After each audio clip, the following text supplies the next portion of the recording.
Hello दोस्तों। आज हम बात करने वाले हैं supernatural Malaysian horror movie Indira के बारे में, जो 2025 में रिलीज की गई थी।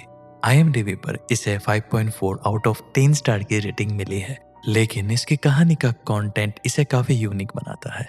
इस मूवी में आपको सिर्फ भूत ही नहीं बल्कि इमोशन, गिल्ट और एक खतरनाक चक्र देखने को मिलेगा जो हर बार खुद को दोहराता है।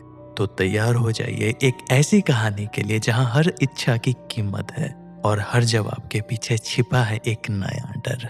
तो बिना समय गवाए चलिए धीरे से इस मूवी की कहानी की ओर बढ़ते हैं। मूवी की शुरुआत साल 1976 के एक सीन से होती है, जहां हमें जो और उनकी 9 महीने की गर्भवती पत्नी अनीशा को दिखाई जाती है। दोनों किसी सफर पर होते हैं और एक सुनसान इलाके से गुजर रहे होते हैं। इसी दौरान अचानक कार खराब हो जाती है। जब जो कार की जांच करता है तो उसे पता चलता है कि रेडिएटर काफी गर्म हो चुका है। अब उसे ठंडा करने के लिए पानी की जरूरत होती है, लेकिन आसपास कहीं भी मदद या कोई भी गांव नजर नहीं आती। मजबूरी में जो पानी की तलाश में उसे वीरान जगह के पास मौजूद घने जंगल की ओर बढ़ता है। धीरे धीरे वो अंदर जाता है, जहां हर कदम के साथ माहौल और भी डरावना और रहस्यमय हो जाता है।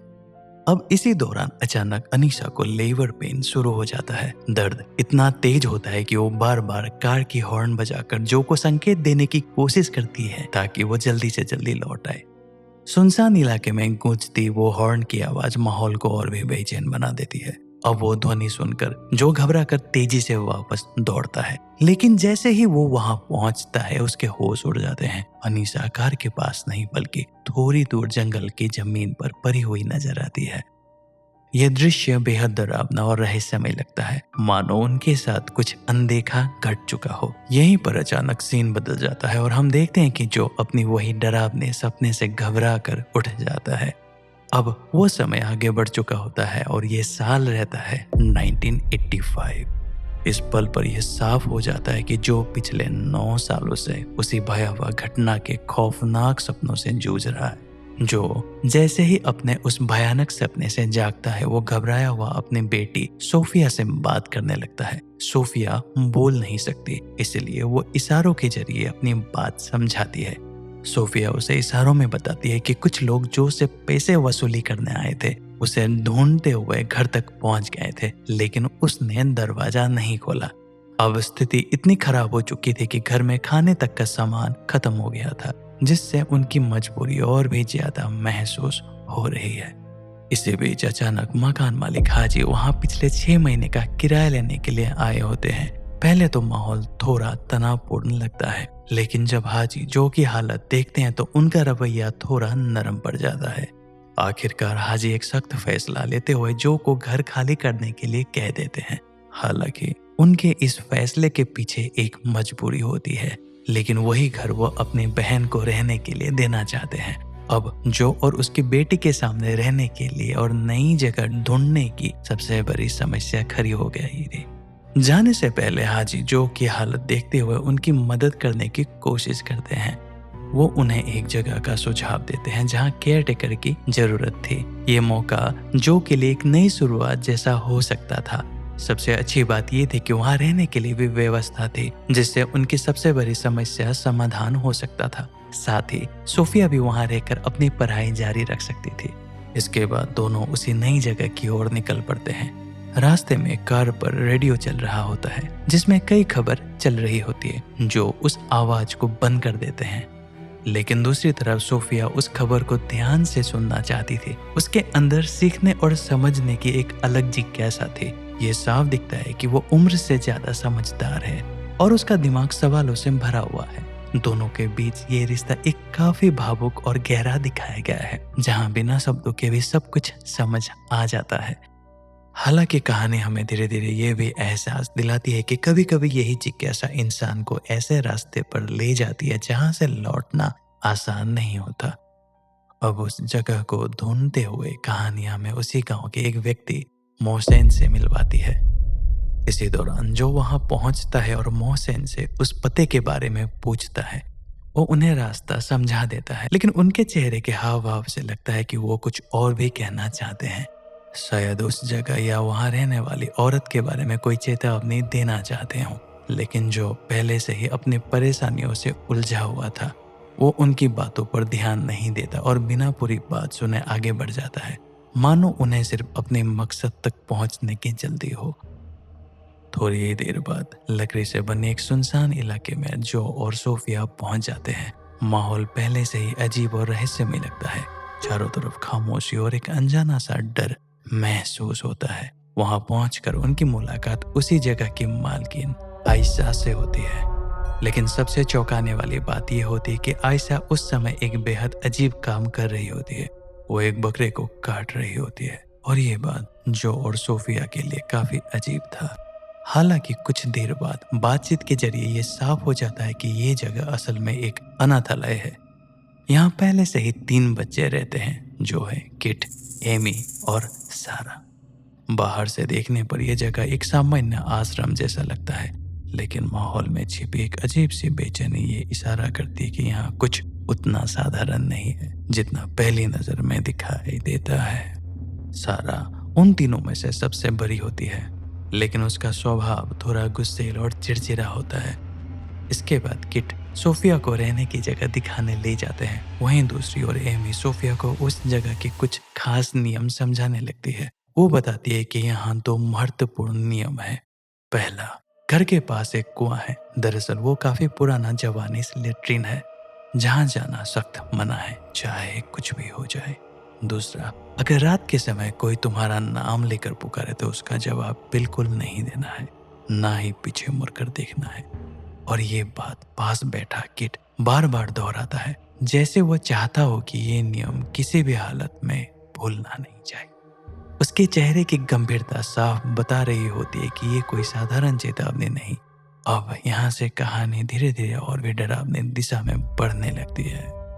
दूसरी तरफ आयशा जो को उसके रहने की जगह दिखाती है और साथ ही काम के नियमों के साथ उसके तनख्वाह की भी बात कर लेती है। अब रात में जब जो अपने कमरे को ठीक कर रहा होता है, तभी उसे ऐसा एहसास होता है कि जैसे वहां कोई और भी मौजूद हो। वो घबरा कर इधर उधर देखता है, लेकिन कोई नजर नहीं आता। अब उसी पल थोड़ी ही देर बाद जब वो बाहर झांकता है तो देखता है कि आयशा उसी कुएं के पास कुछ अजीब सा काम कर रही है।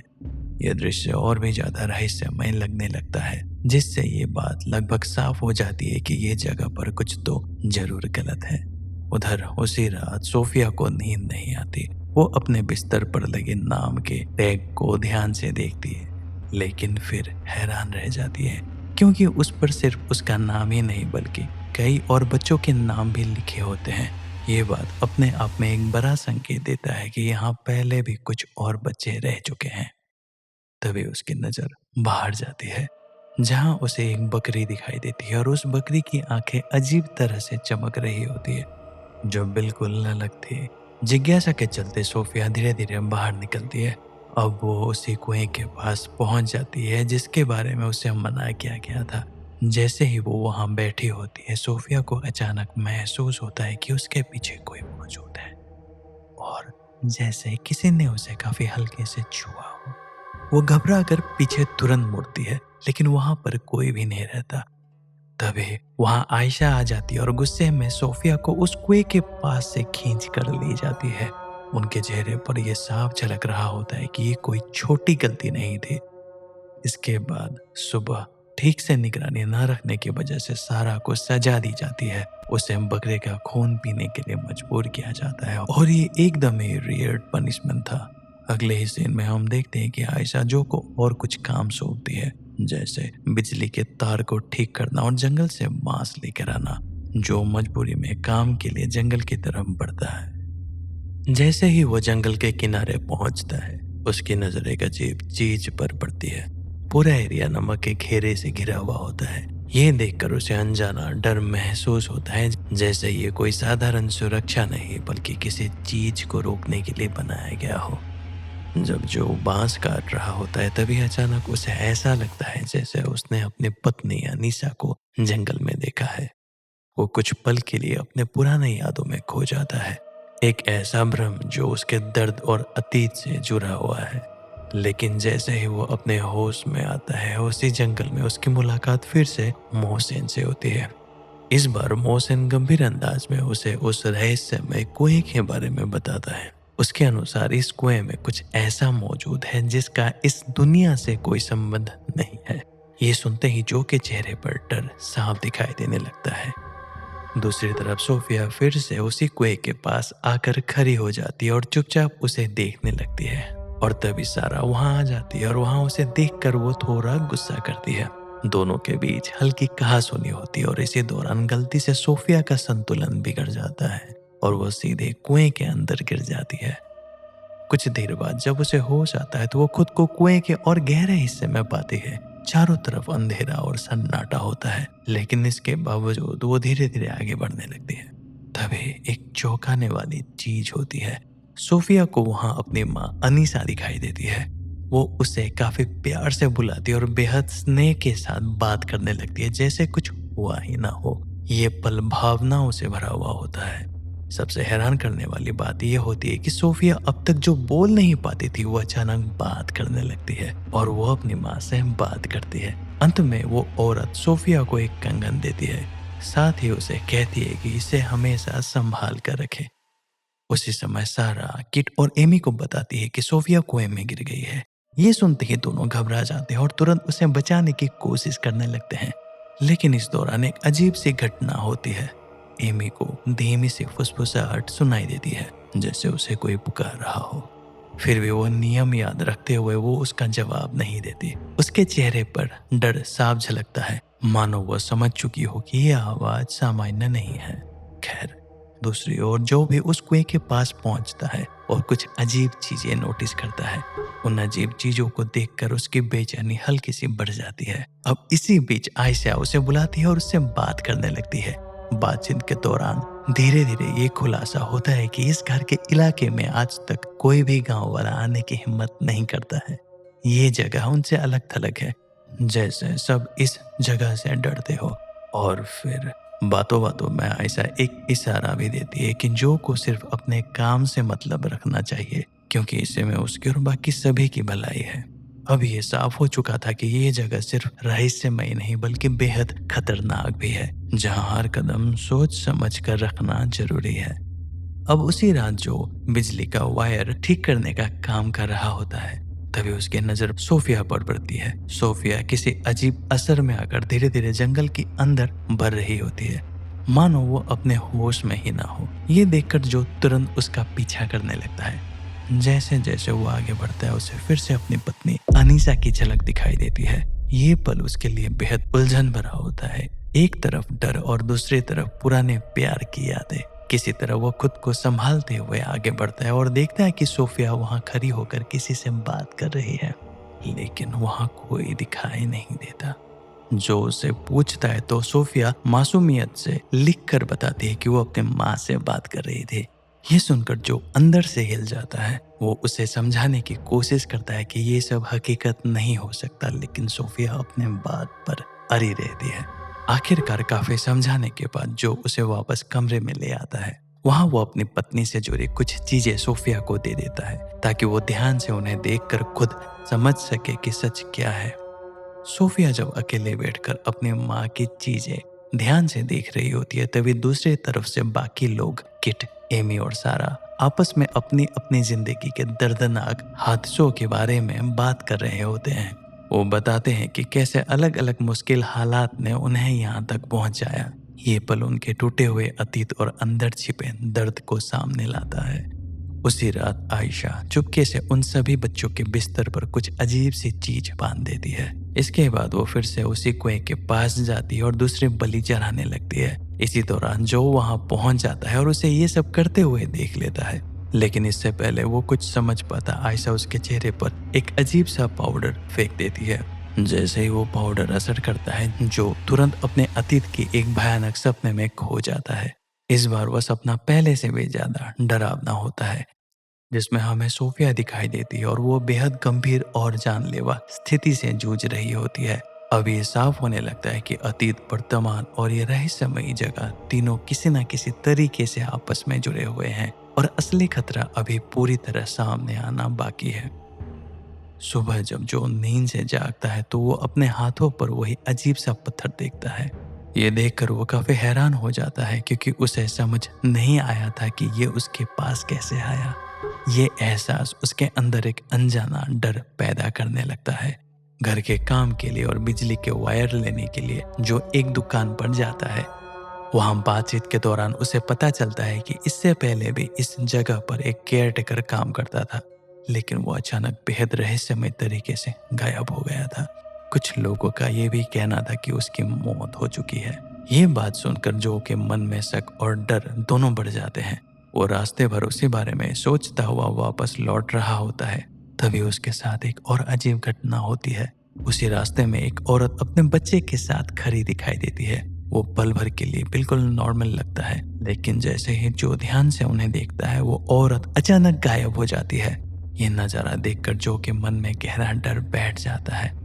जो वापस आते ही आयशा से यहाँ पहले काम करने वाले केयरटेकर के बारे में सवाल करता है। जवाब में आयशा काफी शांत अंदाज में कहती है कि उसकी तबीयत खराब होने की वजह से उसकी मौत हो गई थी।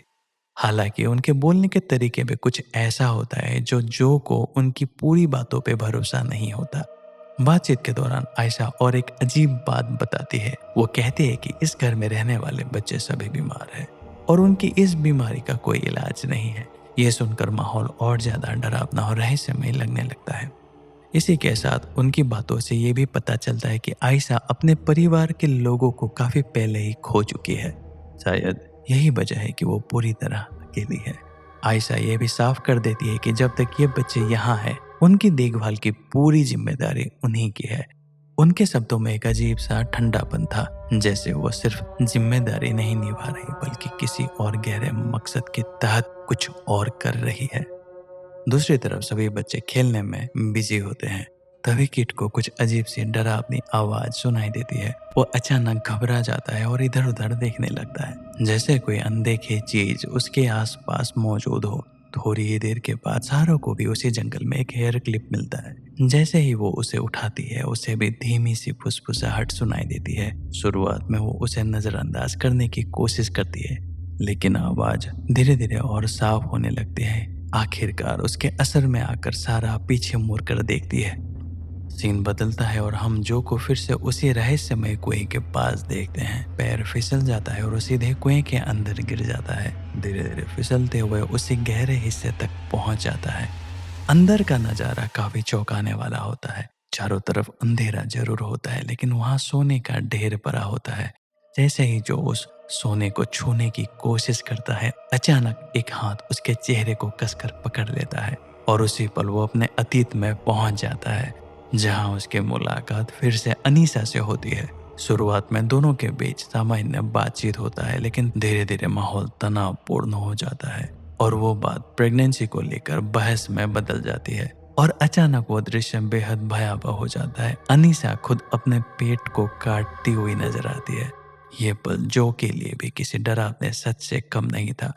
अब जब जो को होश आता है, तब उस खौफनाक अनुभव से वो बाहर निकलने की कोशिश करता है।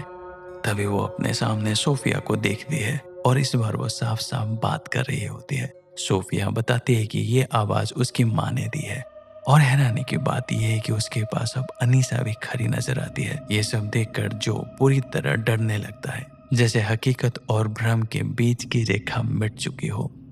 लेकिन अगले ही पल सच्चाई सामने आती है। ये सब एक भयानक सपना था। जो अचानक अपने होश में आता है और खुद को उसी कुएं के अंदर पाता है। डर के मारे वो तुरंत वहां से निकलने की कोशिश करता है, लेकिन आज शायद कुछ और बड़ा होने वाला था। हम देखते हैं कि आयशा फिर से उसी कुएं के पास जाती है, लेकिन इस बार एक खौफनाक फैसला कर लेती है। वो खुद से अपनी जान ले लेती है। जैसे ही आयशा का अंत होता है, मानो वहां किसी अंधेरी शक्ति को पूरी तरह आजादी मिल जाती है। उसके तुरंत बाद एक एक करके सारे बच्चे बेहद भयावह तरीके से मारे जाने लगते हैं। उधर उसी काली ऊर्जा के असर में गांव का मोहसिन दो और लोगों के साथ उस घर की तरफ आता है, शायद सच्चाई जानने के लिए। लेकिन वहां पहुंचकर हालात और खतरनाक हो जाते हैं। उनमें से एक आदमी अचानक किसी बुरी शक्ति के कब्जे में आकर और बाकी दोनों के साथ खुद को भी मार डालता है। यानी सिर्फ एक ही रात में वहां कई लोगों की जान जा चुकी होती है और पूरा इलाका जैसे किसी अंधेरे साए के अधीन आ चुका होता है। अब हालात पूरी तरह बेकाबू हो चुके थे और असली डर अपने चरम सीमा पर पहुंच चुका था। खैर, दूसरी तरफ हम देखते हैं कि सोफिया फिर से उसी कुएं के अंदर अपनी माँ अनीसा से बात कर रही होती है। अनीसा उसे अपने पास रहने के लिए बड़े प्यार से समझाती है, जैसे उसकी मंजूरी से उसे हमेशा के लिए उसी अंधेरी दुनिया में रोका जा सके। इसी दौरान वो सोफिया के हाथ पर एक निशान बना देती है और ये एक तरह का बंधन प्रतीक होता है, जिससे वो सोफिया को पूरी तरह अपने कब्जे में लेना चाहती थी। लेकिन तभी एक और चौंकाने वाली बात सामने आती है। आयशा अभी तक मरी नहीं थी। असल में उस अंधेरी शक्ति ने उन्हें जिंदा रखा था क्योंकि उनका काम अभी पूरा नहीं हुआ था। अगले दिन आयशा और एक खतरनाक कदम उठाती है। वो सभी मरे हुए लोगों को एक जगह इकट्ठा करती है और उस कुएं के पास एक अजीब सा चिन्ह बनाती है, जैसे किसी गहरी और अंतिम प्रक्रिया को पूरा कर रही हो। इसके बाद वो सोफिया को मारने की कोशिश करती है और तभी एक बड़ा खुलासा होता है। सोफिया कोई साधारण बच्ची नहीं थी, बल्कि उस खतरनाक एंटिटी की चुनी हुई माध्यम है। उसी समय जो किसी तरह कुएं से बाहर निकल आता है और सामने का मंजर देखकर वो सन्न रह जाता है। चारों तरफ लाशें बिखरी पड़ी होती और बीच में आयशा बेहोश पड़ी हुई थी। गुस्से और डर के मिश्रण में जो एक बड़ा फैसला लेता है, वो उस कुएं को पत्थरों से भरना शुरू कर देता है ताकि उस श्रापित जगह को हमेशा के लिए बंद किया जा सके। वो लगातार पत्थर डालते रहता है, तब तक दिन ढलते हुए शाम हो जाती है। आखिरकार काफी मेहनत करने के बाद उस कुएं को पूरी तरह वो भर देता है। इसके बाद थका हुआ लेकिन थोड़ा संतुष्ट जो आयशा को साथ लेकर बाहर निकलने लगता है, मानो उसने उस बुराई को हमेशा के लिए खत्म कर दिया हो। लेकिन दोस्तों, असली खौफनाक मोड़ तो यहीं आता है। जैसे ही जो को लगता है कि उसने सब कुछ खत्म कर दिया हो, उसी वक्त वो खुद उस अंधेरी शक्ति के कब्जे में आ जाता है। पूरी तरह पॉजेस्ड होकर वो उसी कुएं के पास जाता है और अपनी दोनों आंखों को बलि के रूप में चढ़ाते हुए अपनी जान ले लेता है। ये पल बेहद भयावह और झंझोड़ देने वाला होता है, क्योंकि सोफिया ने अपने ही पिता को उस बुरी शक्ति के अधीन में आकर मार डाला था। अब दूसरी तरफ सोफिया पूरी तरह बदल चुकी होती है। वो उन सभी बलिदानों को स्वीकार करवाने के लिए उस एंटिटी को आमंत्रण करती है, जैसे वो खुद उसी अंधेरी शक्ति का हिस्सा बन चुकी हो। अगली सीन में हम देखते हैं कि सोफिया अब उस जगह की गुरु माँ बन चुकी है। उसके सामने एक औरत और लगभग 9 साल की एक छोटी लड़की बैठी होती है, बिल्कुल उसी तरह जैसे कभी वो खुद बैठी थी। तो दोस्तों, अब इस मूवी की एक गहरी दिलचस्प बात दिखाई देती है, जो है नंबर 9। इस कहानी में बार बार नंबर 9 किसी न किसी रूप में सामने आया करता है। पहला, सोफिया की उम्र सिर्फ 9 साल की थी। वो रहस्यमय कुआं देखने में अधूरे 9 जैसा लगता है, मानो उसे जानबूझकर एक प्रतीक के रूप में बनाया गया हो। यानी ये सब एक अंत नहीं बल्कि एक चक्र है जो हर 9 साल में खुद को दोहराता है। लेकिन कहानी यहीं खत्म नहीं होती, क्योंकि इसमें एक और छुपा हुआ ट्विस्ट जो सबसे ज्यादा खतरनाक है। आयशा कभी उस गांव से बाहर नहीं निकली थी। फिर हाजी उन्हें कैसे पहचानता है? इतना ही नहीं, उन्हें ये कैसे पता होता है कि वहाँ केयरटेकर की जरूरत भी है? और सबसे चौंकाने वाली बात यह है कि वो जो और सोफिया को ठीक उसी समय घर से निकालता है जब सोफिया का उम्र 9 साल होता है। अब ये सब महज एक इत्तेफाक तो हो नहीं सकता। संभव है कि हाजी डायरेक्ट या इनडायरेक्ट रूप से उस कुएं से जुड़ा हुआ है। अब आते हैं कहानी के सबसे गहरे और खतरनाक पहलू पर। शायद वो कुआं किसी एक रूप में मौजूद ही नहीं है, बल्कि वो इंसान के अंदर छुपी भावनाओं को पढ़ता है। यानी वो सिर्फ एक डरावनी जगह नहीं, बल्कि एक ऐसी एंटिटी है जो आपके सबसे गहरी कमी और सबसे बड़ी इच्छा को महसूस करके उसी का रूप ले लेती है। और यही वजह है कि मूवी में जो को अनीसा बार बार सपनों में दिखाई देती है, क्योंकि सच्चाई सिर्फ दर्दनाक नहीं बल्कि टूट जाने वाली है। सोफिया को बचाने के लिए जो ने खुद अनीसा का पेट काटा था और उसी पल उसे अपने जिंदगी का सबसे बड़ा फैसला लिया था, जिसकी कीमत सोफिया की जान बच गई थी।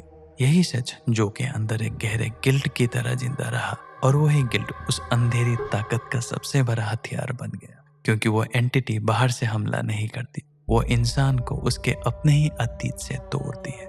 तो दोस्तों, यही थी इंदिरा मूवी की पूरी कहानी। उम्मीद करता हूँ आप सभी को ये एक्सप्लेनेशन पसंद आई होगी। अगर आपको ये कहानी अच्छी लगी हो तो वीडियो को लाइक, शेयर एंड चैनल को सब्सक्राइब जरूर करें ताकि मैं आपके लिए अच्छी से अच्छी कहानियां ला सकूं। तो मिलते हैं अगली और एक नई कहानी के साथ। तब तक के लिए take care and bye bye.